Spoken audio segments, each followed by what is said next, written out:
चिरां जिल्ला रुनिकाटा थानानि सिङाव थानाय थुनसिडांगिनि बिरबल बसुमतारी आरो रुनिकाटानिनो सिङाव थानाय नर्थ थाइखाजरा गामिनि मार्जिता बसुमतारी हाबा जाखानाय हौवा हिन्जावा समाजनि नेमखान्थिखौ सिफायनानै गोसो थोलायनानै गाव गावनि नखरखौ नेवसिनानै आरो समाजनि नियमखौ सिफायनानै गोदान सिमां सुजुनानै खारनानै दं बिरबल आरो मार्जिताया। मख'नो गोनांदि सानैबो नखर गोनां आरो हिन्जाव मार्जिताहा फिसाय आरो गथ' गोनांखा होननानै फोरमायदों। बिरफाङाबो नखराव बिसि आरो गथ' गोनांखाया रोखा जादों। नाथाय नखरनि असे बिसि गथ' गथाय गामिनि रायजो राजाफोरजों लोगोसे थाइखाजरा दालाइ आबसुआबो बिथांमोनखौ गाव गावनि गुबै न' फारसे मोजाङै मोजां फैफिननायखौ लुबैदों। मख'जाथावदि बे सप्तानि गेजेराव न' फारसे फैफिनाब्ला आयेननि राहा लानाय जागोन होननानै नखरजों लोगोसे माहारि आफादफोरा थांखि लागोन होननानै खौराङाव फोरमायदों। गिबियावनो PM रादाब लोगोसे बड'लेण्ड टक्स निउस चेनेलनिसिम जोङो थाइखाजरा दालाइ दुलाराय बर' फरायसा आफादनिफ्राय साबायखर बावदों। नंगौ, दिनैहाय जोंनि ओनसोलाव थाइखाजरा आरो थुनसिडांगि गामिनि जिनोखि जाथाय, जे बिरबल बसुमतारीया मार्जिता बसुमतारीजों गोसो थोलायलायनानै दिनैसिम 1 दाननि बारा जाबाय बिथांमोना न' फारसे गैया। बिथांमोना सानैबो नखर जाखानाय, गथ' गथाय गोनां, बिसि गोनां। नाथाय बिथांमोना दिनै समाजनि जे आयेन, समाजनि खान्थिफोरखौ बिथांमोना सिफायदों। बिथांमोना दिनै गोदान मोनसे सिमां लानानै दिनै गावनि असे बिसि, गथ' गथाय आरो गामि समाजखौ नेवसिनानै बबेबा मोनसे जायगाफ्राव बिथांमोना दिनै आनज्रायनानै दङ। बे थांनाय बे बोहैथि दाननि 22 थारिख खालि बिरबल बसुमतारीनि नखरनिफ्राय बिथांनि अनजालि बिसि रन्जिला बसुमतारीया जोंनि दालाइ एबसुआव मोनसे एजाहार बिथांमोना जोंनो होफैदों।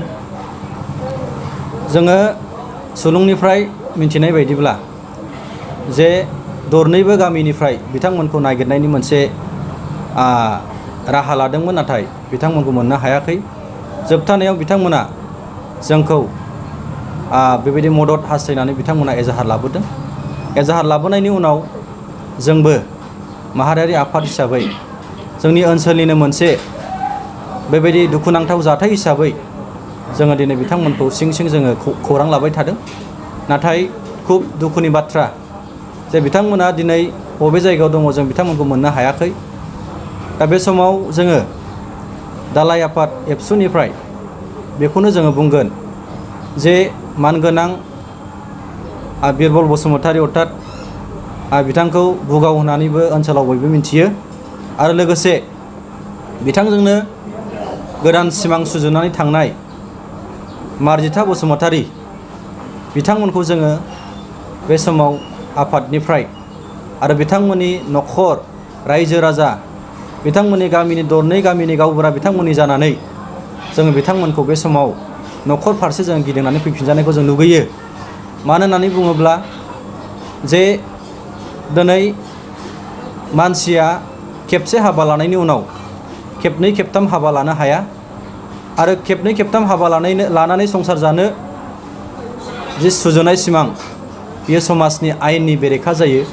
बेनिखायनो जोङो माहारि आफाद हिसाबै बिथांमोनखौ जों गुरैयै खावलायदों जे गोख्रैनो साननै सानथामनि गेजेराव जाहाथे गावबागावनि न' फारसे गिदिंनानै फैफिनो जोङो बिथांमोनखौ खावलायनाय थाबाय।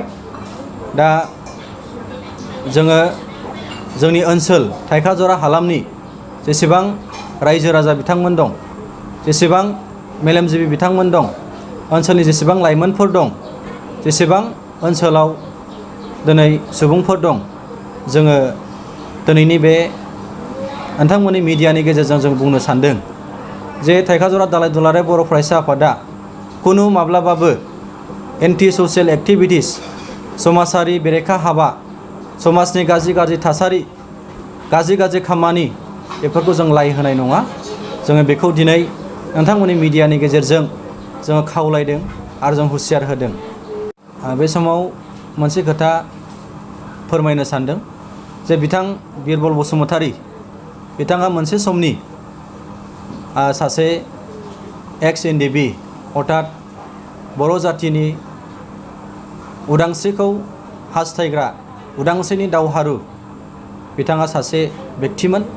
नाथाय दिनै बिथाङा सासे समाजनि दैदेनगिरि जानानै संगठननि सासे मानसि जानानै दिनैहाय समाजाव बेबायदि खामानि बेबायदि मोनसे हाबा मावनाया जोंनि थाखाय समाज हारि जोंनि थाखाय मोनसे दुखुनांथाव आरो लाजिथाव बेबायदि जादों। दा बे मिडियानि गेजेरजों जोङो खावलायगोन जेसेबां बिथांनि लोगोफोर दङ आरो जेसेबां ओनसोलनि जोंनि बर' हारिनि बा गुबुन गुबुन जायगानि जेसेबां समाज सिबिसुला बिथांमोन दं जोङो खावलायगोन जे जाहाथे बेफोरबायदि जाथाय बेफोरबायदि समयसाखौ जाहाथे रावबो लाय होआ आरो बिथांमोनखौ जेरावखि नुवा मानो जाहाथे जोंखौ मदद होयो बिथांमोनखौ फैफिननायनि मोनसे राहा बेबस्था खालामनानै होयो। बेखौनो जोङो थाइखाजुरा दालाय दुलाराय बर' फरायसा आफादनि जानानै जोङो खावलायनाय थाबाय। गोजोन्थों।